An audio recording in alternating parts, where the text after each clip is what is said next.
Okay, so for people with shoulder issues or any pain through the neck, things like that, there's a few little go-tos that we would look at in terms of tissue work. So we've got your baseballs, we've got your bandage, stretching type stuff that we could do. So we're going to go through a little routine on the main target areas to hit, and then how we put this into a little sequence, sort of pre-workout. So you've got a little routine to go through. So any upper body movements you can do through your weight training, you can really stay on top of that without any pain or minimizing the pain that comes in, and we're going to work on structural balance. So the first one we're going to look at is the back of the shoulder. So we're going to get into sort of the teres major on the back of the shoulder here. So the best place to start, we'll get onto the floor.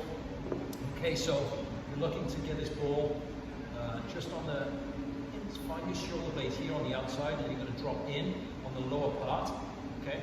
And you're going to lay yourself here, and you're going to place that there, and you're going to find and roll through. Make sure you're sat upright so you're not putting all your pressure in, or your hands on the floor, and using this leg to lift yourself up and down so you can apply as much pressure as you need to. You're going to find some sweet tender spots around here, okay? So once you're on that site and you're rolling through, all we're going to get you to do from there is just come through and rotate down and then come back. Rotate through, come down, and then come back. And then you can find some more spots. Basically, you're looking again, that's the scapula or shoulder blade itself, just from the armpits here. Go down towards the bottom, drop back towards the spine, and you'll start to feel some muscles around there. Predominantly teres major that you're looking for. You'll feel it. And obviously the infraspinatus as well you're going to be able to get into. Okay, so you're just finding those spots. Try and get to around a pain threshold of about 7 or 8 out of 10. You don't want to be 10 out of 10 and having things seize up. It's nice and light, and then you're taking the range of motion through, sort of releasing all that up. Okay, and then we're just clearing that. Once it starts to get a little bit easier,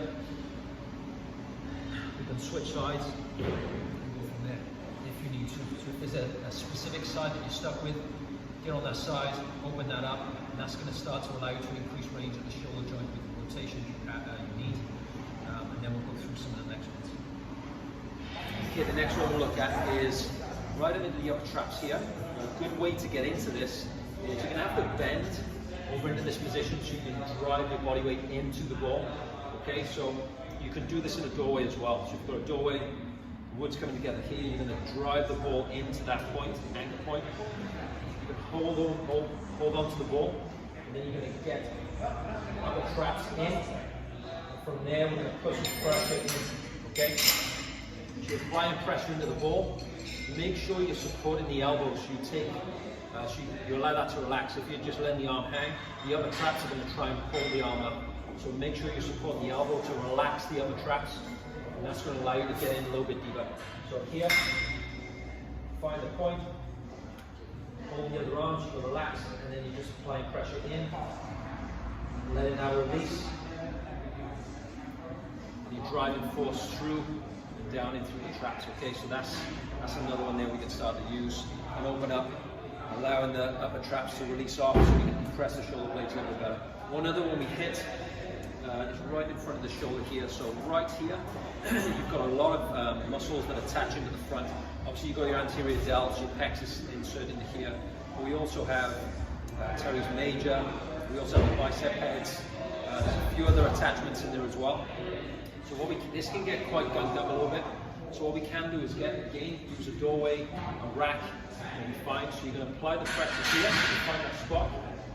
Now all we're going to do from that point is come up, apply the pressure in, you're going to come back, and then rotate the hand below back. As you come up, you're going to lock in again, apply the pressure, arm comes back, rotate, okay?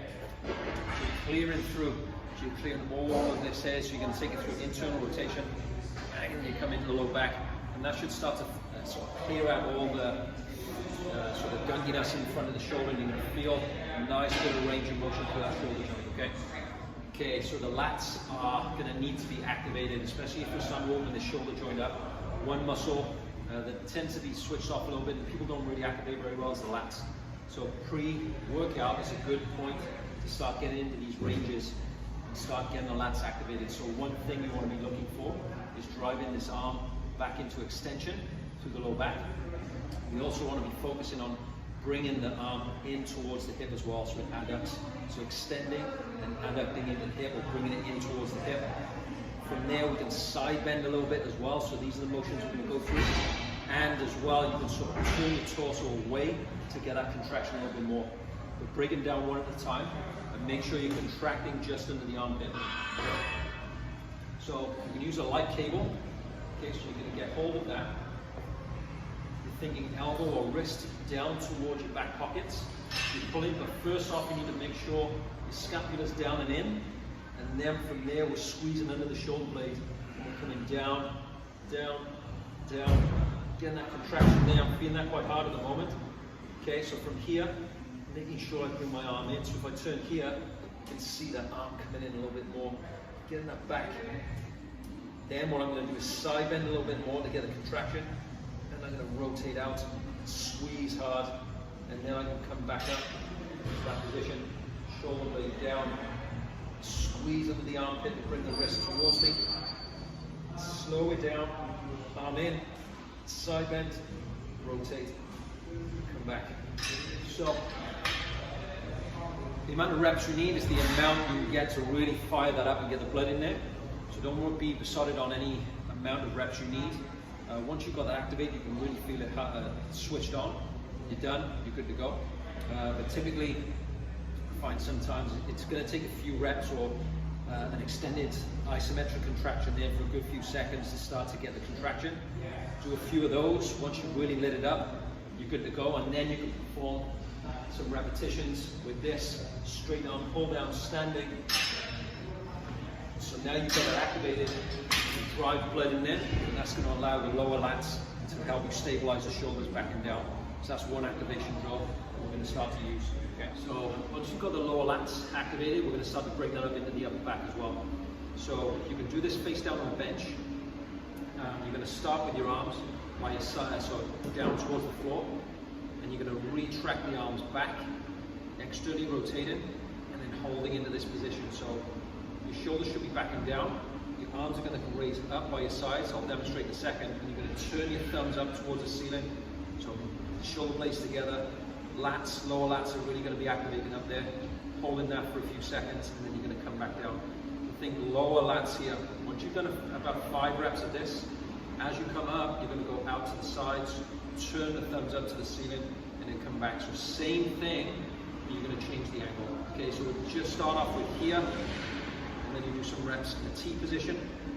Okay, you could go to a Y position, but that's a little bit more advanced because people that are trap dominant, they're going to start to stroke through the trap. So I prefer here, and then here, and then the Y want to come in once you've started to get stronger through the upper back. So let's demonstrate what that looks like. You're going to lay face down. Okay, the arms are by down towards the floor here.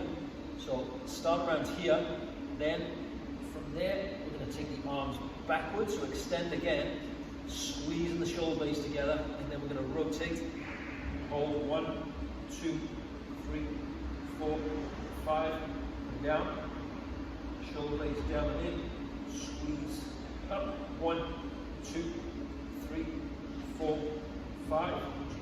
Now once you've finished here, 5 reps, you're then going to come up and out to the sides. So shoulder blades together, up, and then thumbs to the ceiling, squeeze 1, 2, 3, 4, 5. And you do 5 reps there. Okay? How many rounds do you do? As many as you need to feel that activation and your upper back nice and switched on. Don't fatigue it too much because you've got your main sets if you're doing this before upper body. You don't want to take away from those main sets. You just need enough to get activated, get the muscle switched on, and then you can start to strengthen them up in the gym. So hopefully this has helped in terms of how to sort of open up the areas which are a little bit niggly or tight, how to then start activating those muscles up that may be switched off from the tight muscles you've got. So give it a shot, let me know how you go.